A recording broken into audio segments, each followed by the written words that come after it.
Magandang umaga po sa inyong lahat. Nais ko pong ipaalam sa inyo na kami ang pangatlong pangkat at pangatlong magpipresenta.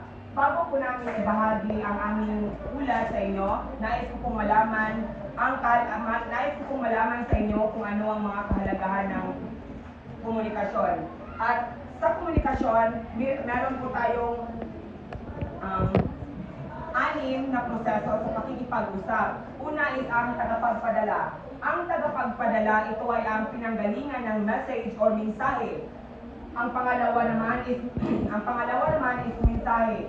Ito yung mensahe na galing sa tagapagpadala at yung mensahe na nais niyang ibahagi. Pangatlo naman, ito ang daluyan. Ang daluyan ay kung sa paano mo ito ibinahagi o sa kung paano mo ibinahagi ang iyong mensahe sa paanong paraan. At ang pang-apat naman ay hindi ito mawawala ang tagapagtanggap. Ito yung taong tumatanggap sa mensahe na nanggaling sa tagapagpadala. Ang panglima is ang tugon. Ang tugon, ito ay ang sagot galing sa tagapagpadala at ang tugon naman ay bibigay ito sa ang tugon ay nanggaling sa tagapagtanggap at ang tugon naman ay ipapadala ito sa tagapagpadala. Ang anim ay sa komunikasyon, hindi rin mawawala ang hadlang. Ito yung mga bagay-bagay na naghahadlang sa mga mensahe na upang hindi ito may pahatid ng tama. Ngayon, ibabahagi namin sa inyo kung ano ang kahalagahan ng komunikasyon at kung paano o kung ano ang magiging kahinatnan kung hindi natin ito maibabahagi ng maayos. Ano ang komunikasyon batay sa inyong ginagawa? Ang komunikasyon ay nagsisilbi kulay para magkaunawaan ang guro at pag-aaral. Ang komunikasyon ay ito ang daan upang tayo ay makipag-usap sa bangsawa at makipag-unawaan sa bangsa. Bakit mahalaga ang bawat elemento ito? Mahalaga ang elemento ng komunikasyon upang ipahayag natin ang mensahe ng malinaw. Mahalaga ang elemento ng komunikasyon kasi ito ang bumubuo ng malinis, malinaw, at epektibong pag-uusap. At kapag kulang ito, nagkakaroon ng hindi pagkaunawaan at nagdudulot ng pag-aaway o tampuhan. Parang puzzle lang po yan, ma'am. Pag kumpleto, mas madali natin naiintindihan at kapag kulang, nagkakaroon ng miscommunication. Ano ang nangyayari kung hindi makita ang isang komunikasyon? Kapag hindi makita ang komunikasyon, maraming magdudulot ito ng hindi pagkakaunawaan at hindi malinaw na mensahe. So, totoo naman, di ba? Kapag hindi talaga mabisa ang komunikasyon ng bawat tao, meron talagang possibilities na mag-aaway sila dahil nga hindi sila nagkakaintindihan. Parang tayo lang yan eh, minsan hindi nagkakaintindihan. Pero pag mabisa talaga ang komunikasyon natin, tayong lahat, syempre magkakaintindihan tayo. Pang-apat, paano mo sinisiguro mag-isa yung pagkikipag-komunikasyon? Sinisiguro ko na mag-isa ang pagkikipag-komunikasyon sa mga pamamagitan ng paggamit ng mga elemento ng komunikasyon. Dahil sa paggamit ng mga elemento ng komunikasyon ay mas mapadali o mas madali kayo magkausap. Okay, iyan ang kahalagahan, iyan ang apat na katanungan at sa tingin niyo, nalaman na ba ninyo kung bakit mahalaga ang komunikasyon? Opo. Again, nalaman na ba ninyo? Yes! Okay. At ngayon, dumako naman tayo sa 5 halimbawa upang mas maunawaan pa ninyo ang kahalagahan ng komunikasyon.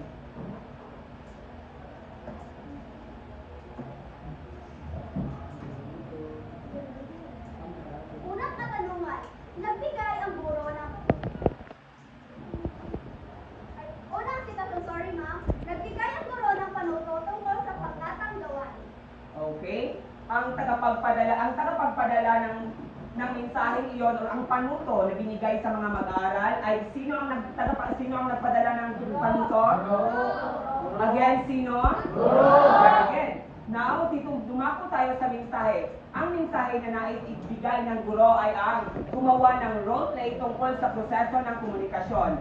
At sa daluyan naman, ang daluyan, ito ay paraan kung paano ibinahagi ng guro ang kanyang mensahe. Ito ay verbal o harapang pagsasalita. Now, ang tagapagtanggap naman ito ay sino ang tagapagtanggap ng mensahe ng guro? Nakasan ninyo? Very good. Now, ang tugon naman ng mag-aaral ay ano?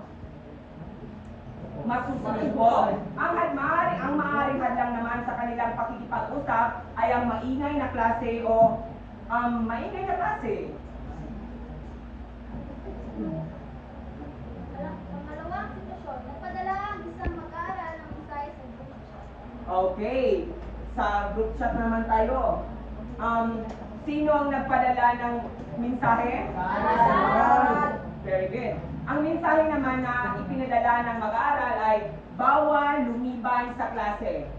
Ang daluyan naman ito or paraan is maaari itong mensahe sa group chat. At ang tagatanggap nito ay sino? Guro at mga Lakasan? Lakasan? Very good.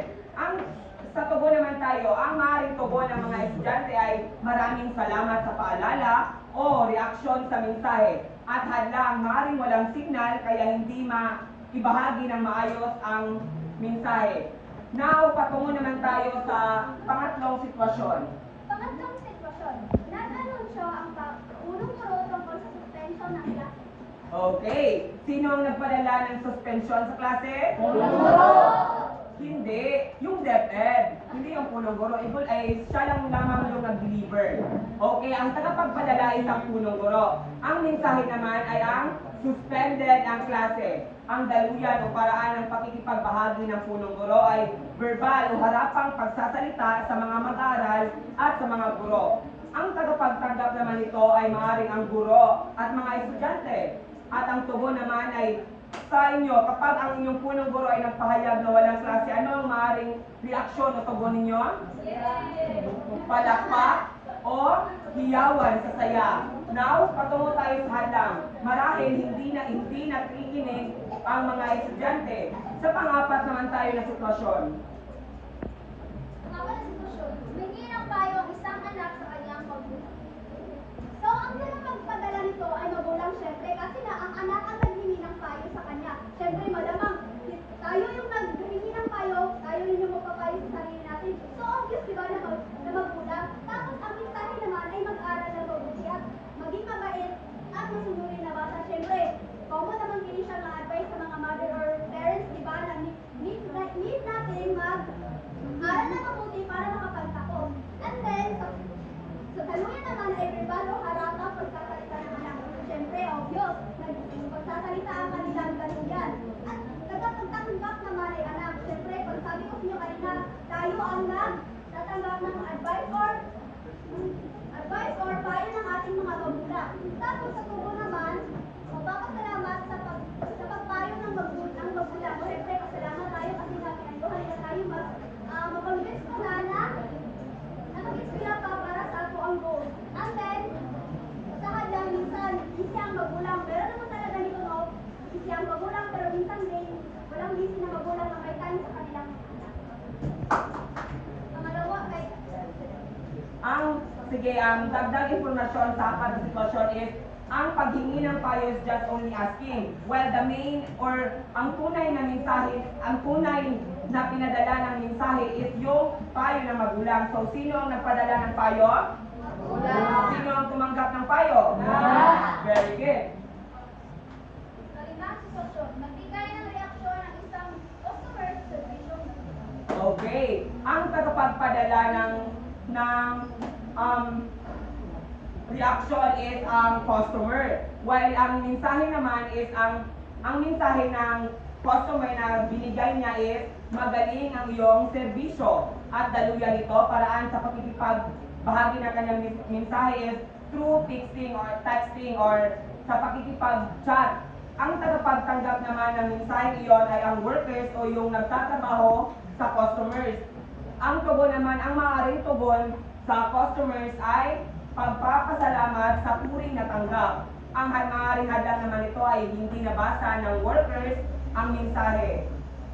So ngayon, naiintindihan na ba ninyo ng maayos kung bakit mahalaga ang komunikasyon o ang mga elemento ng komunikasyon? Yes! Okay, Eli, tumayo ka. Kapag hindi ba mabisa o kapag hindi ginamit na maayos ang mga elemento ng komunikasyon, ano ang marahil o ano ang maaaring mangyari? Ay, hindi magkaintindihan.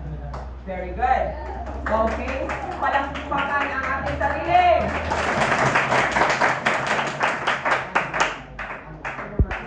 Okay, picture.